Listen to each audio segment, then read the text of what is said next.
Hi, hi, would you like to sniff my boot?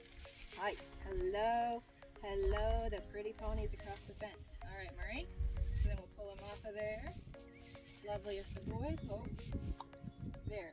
So do you see how that can be kind of handy? Hey guys, so me, my friends Savannah and Nicole, Red Boy, are out trail riding today, and a really good question came up, which is, do you let your horse graze on the trail? And my answer is yes, but on cue. I'm a massive fan of don't, say do. And I think the trouble with this grazing topic is people are kind of sitting here telling their horse, no, don't graze, don't graze, don't graze, don't graze. But then, every now and then, they let their guard down, or for whatever reason, they let it slide. And so the horse gets this real conflicting message of, sometimes I can graze, sometimes I can't, and it's this gray area. There's nothing that's black and white. I think that gray area is kind of the conflict that can come up in our horsemanship journey. So the more tools that you have, the more ingredients you have, the more recipes you can make. And what I found is with some additional tools that are in my tool belt now, I can creatively cure that conflict. I can actually have my cake and eat it. What this is going to look like is I'm going to combine a click means food reward, which is already very well instilled in Murray from our Liberty work and our trick training.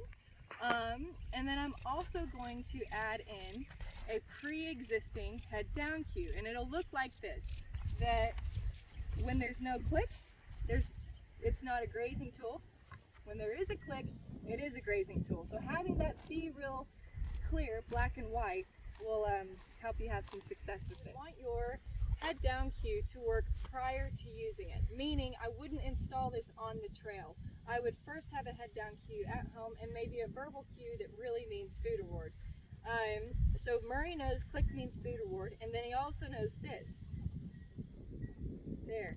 He's got a bit of a head down cue separate to the food reward. So that doesn't even mean graze, that just means drop long and low. Sometimes I use it for a situational cue for a lay down out of the saddle.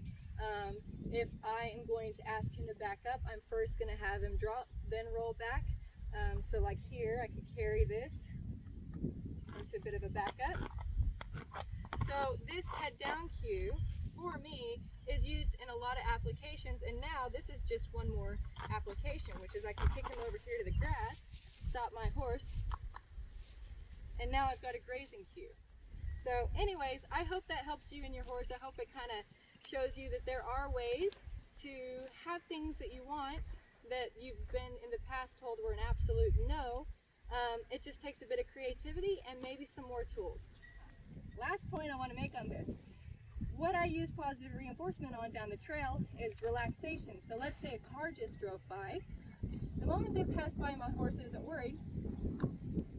That would be my, yes, good boy, I love that. I noticed that that was me seeing you, not worried about that thing. If any more moments like that come up here in a second, I'll just clip them in at the end, because that's pretty much, as I'm cruising down the trail, what I'm doing. I'm trying to find opportunities that in a situation a horse might not normally be relaxed. When they relax, click food reward that. Or if I have them side pass across the road, click and food reward that. What can happen though, if you're out here in hippie pants because it's too dang hot to be in jeans, you run out of treats really quick, and then what? Grass is there and it's free. So anyways, just thought we'd touch on that. Hi, hi, would you like to sniff my boot? Hi, hello, hello, the pretty ponies across the fence. All right, Murray, so then we'll pull them off of there. Loveliest of boys, oh, there. So do you see how that can be kind of handy? Every moment like that is an opportunity to grow confidence and come back to a food reward. It still falls into don't, say do. It's not saying don't you talk to those horses. It's saying, look, we'll talk to the horses, but then if you move away from them, you get a food reward. So they get a much better experience out here as well.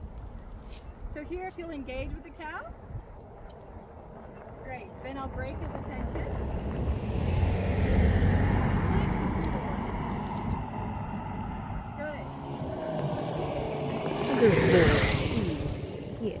Disclaimer.